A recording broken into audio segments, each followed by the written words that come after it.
L'autre question que vous avez posée, c'était sur la 3e dose. Il n'y aura pas d'impact de la 3e dose sur le pass sanitaire. C'est-à-dire que si vous avez votre pass sanitaire, que vous alliez prendre votre rappel ou non, vous garderez le bénéfice du pass sanitaire.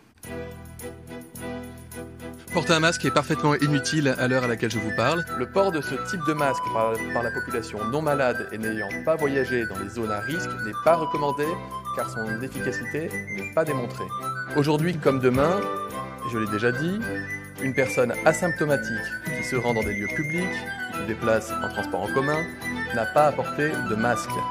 Les masques sont inutiles si vous n'êtes pas malade. Porter un masque en dehors de ces situations ne vous protège pas. La plupart des soignants qui vont contracter la maladie virale ne vont pas la contracter dans le cadre de leur mission hospitalière. Le vaccin contre le coronavirus ne sera pas obligatoire ni pour prendre un transport en commun, ni pour rentrer dans un restaurant, et évidemment pour aller travailler. Et le gouvernement a fait savoir aussi son intention de ne pas recourir au passeport sanitaire. Le pass sanitaire, il n'est pas fait pour embêter les gens.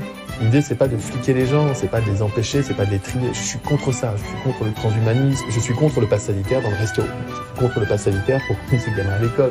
Non, on n'est pas en train d'installer un système de tri ou de sélection des gens en fonction d'un statut sanitaire. Le pass sanitaire n'est pas autorisé par la loi pour rentrer au restaurant ou pour rentrer dans une salle de cinéma ou dans un petit théâtre qui ferait moins de 1000 spectateurs.